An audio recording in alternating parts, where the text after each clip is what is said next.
இருக்க எனக்கென்ன கவலை, எப்போதும் உன் பிள்ளை எனக்காய் உனக்கன்றோ கவலை. இயேசுவுக்கு பிரியமான அன்பு இறை உறவுகளே, நண்பர்களே, இதோ சிறப்பாக இந்த புதிய நாளிலே உங்களை சந்திப்பதில் மிகுந்த மகிழ்ச்சி. இன்று சிறப்பாக நம்முடைய தாயாம் திரு அவையானது புனித யாக்கோபு திருத்தூதர் பெருவிழாவை கொண்டாடுகிறது. பிரியமானவர்களே, இந்த திருத்தூதர் நற்செய்தி அறிவிப்பதிலே தன்னை முழுமையாக ஈடுபடுத்தினார். இயேசுவினுடைய விழுமியங்களை தன்னுடைய வாழ்நாள் முழுவதுமே இறுதி வரை கடைபிடித்து இயேசுவுக்காக மரித்த ஒரு சாட்சியாகவே இருக்கிறார். எனவே இந்த யாக்கோபினுடைய திரு தூதரான இவருடைய விழாவை கொண்டாடுவதிலே நான் நற்செய்தி அறிவிக்க கடமைப்பட்டு இருக்கிறேன்.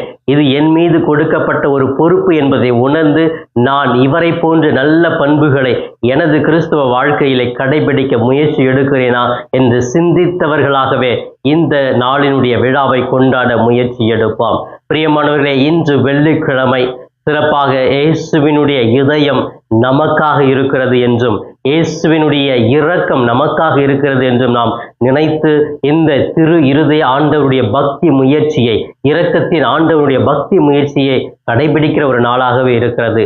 எனவே இந்த பக்தி முயற்சியின் மூலமாக இறை இரக்கத்தையும் இறைவனுடைய இதய துடிப்பையும் நமக்காகவும் நமது குடும்பத்திற்காகவும் துடிக்க நமது பக்தி முயற்சி நமக்கு துணையாக இருக்கட்டும்.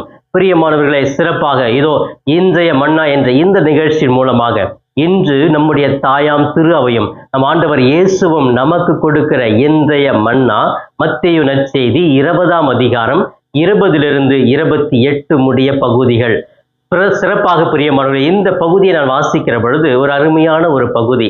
அதாவது, விண்ணரசில் எனக்கு இடம் கிடைக்குமா கிடைக்காதா?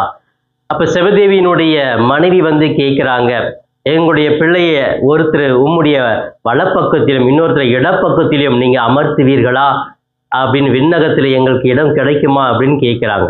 இப்ப இயேசு சொல்றாரு, இந்த இடத்தை நீங்க அடையணும் அப்படின்னு சொன்னா என்னுடைய துன்ப கிண்ணத்தை உங்களால் குடிக்க முடியுமா அப்படின்னு கேட்கிறாரு. அப்ப அவங்க சொல்றாங்க, உங்களுடைய துன்ப கிண்ணத்தை நாங்களும் குடிக்கிறோம் அப்படின்னு சொல்றாங்க. ஆனா இயேசு சொல்றாரு, அப்படியே நீங்கள் குடித்தால் கூட விண்ணகத்தில் வலது பக்கமோ இடது பக்கமோ அந்த இடத்தை கொடுப்பது நான் அல்ல, என் தந்தை யாருக்கு அதை கொடுக்க திட்டமிட்டு இருக்கிறாரோ அதுதான் நடக்கும் என்ற ஒரு செய்தியை சிறப்பாக அவர்களுக்கு வெளிப்படுத்துகிறார். பிரியமானவர்களே, இந்த நற்செய்தியை திரும்ப படிக்கிற பொழுது கடைசியில் ஆண்டவர் இயேசு சொல்லுவாரு, இப்ப பாருங்க, மனித வாழ்க்கையில எல்லாருமே முதன்மையான இடத்தை தான் ஆடி சொல்லுகிறோம். யாருமே 2ஆம் இடம்ல கடைசி நிலையை அடைவது கிடையாது.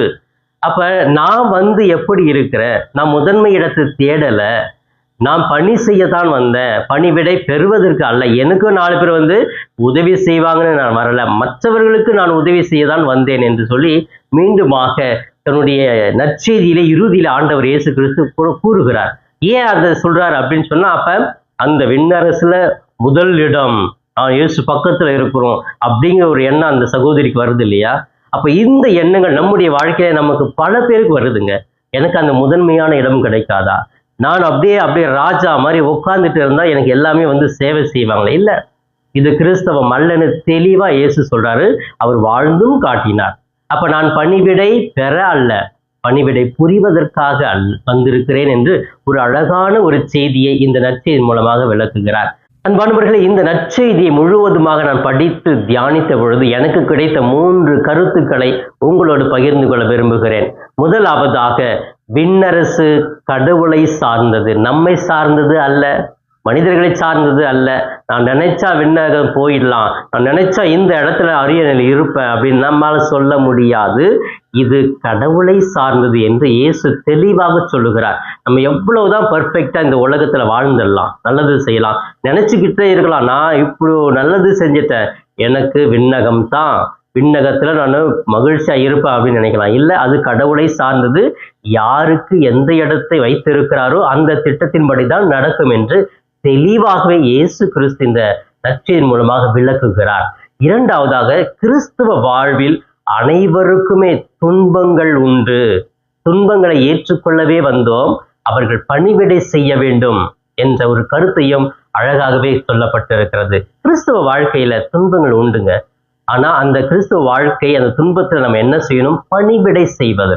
அப்போ நான் மற்றவர்களுக்கு உதவி செய்ய தான் வந்திருக்கிறேன், மற்றவர்களுக்கு பணி செய்ய தான் வந்திருக்கிறேன். நான் உட்கார்ந்துக்கிட்டு ராஜா மாதிரி இருக்க இல்லை என்பதை தெளிவாகவே இந்த நற்செய்தி இரண்டாவது கருத்தாகவே முன்வைக்கிறது.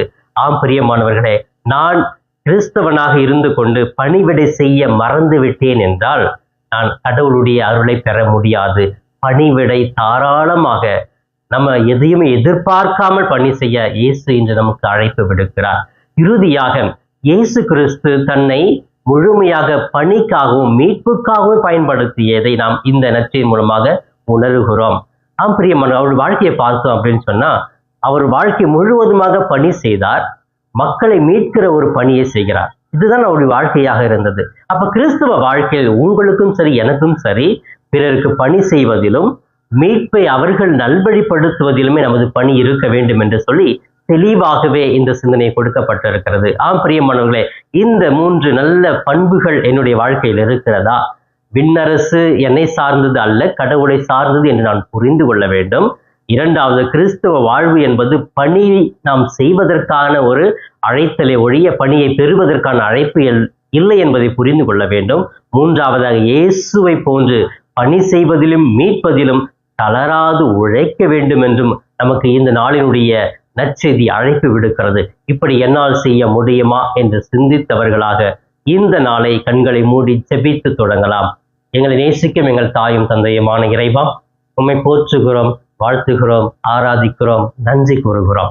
தெய்வமே, இதோ இந்த சிறப்பான நாளுக்காக நன்றி. சிறப்பாக இதோ இந்த நாளிலே, இந்த வெள்ளிக்கிழமை வேளையிலே உம்முடைய இரக்கமும் உமது இதயமும் எங்களுக்காக எப்பொழுதும் இருக்கும் என்பதை நாங்கள் உணர்கிறோம். நீர் அதன்படி எங்களை வழி நடத்துகிறீர். அதற்காக நன்றி இயேசுவே. இதோ சிறப்பாக இந்த நாள் முழுவதும் எங்களோடு தங்கி வழி நடத்தும். இந்த நாளில் நாங்கள் எடுக்கிற ஒவ்வொரு முயற்சிகளை ஆசீர்வதியும். இந்த நாள் முழுவதும் நாங்கள் உம்முடைய பிள்ளைகளாகவே வாழ அமைதியிலே, சமாதானத்திலே, ஒற்றுமையிலே, பிறரை புகழ்ந்து பேசுவதிலே, நல்ல பண்புகளை வாழ்வாக்குவதிலே எங்களுக்கு ஆற்றலை கொடுப்பீராக. படிக்கிற பிள்ளைகளை ஆசீர்வதியும். வேலை செய்கிற ஒவ்வொரு உழைப்பாளிகளையும் ஆசீர்வதியும். குடும்பத்தில் வறுமை, கடன் பிரச்சனை, வியாதி, மருத்துவமனையில் படுக்கையிலே தான் இருக்கிறேன் என்று கண்கலங்கி செபிக்கிற ஒவ்வொரு பிள்ளைகளுக்கும் நீர் ஆதரவாக இருந்தவர்கள் வழி நடத்துவீராக. உமது பிள்ளைகளை தாங்கிக் கொள்ளும் ஆண்டவரே, வழி நடத்தும் ஆண்டவரே. நல்ல பண்புகளை எடுத்துக்கொண்டு அவர்கள் வாழ மகிழ்ச்சியோடு இந்த நாள் முழுவதும் இருக்க அவர்களுக்கு ஆற்றலை கொடுப்பீராக. இவை எல்லாம் எங்கள் ஆண்டவரும் மீட்பெருமான இயேசுவின் இணையற்ற நாமத்தில் ஜெபிக்கிறேன் என் ஜீவனுள்ள நல்ல பிதாவே. ஆமேன், ஆமேன்.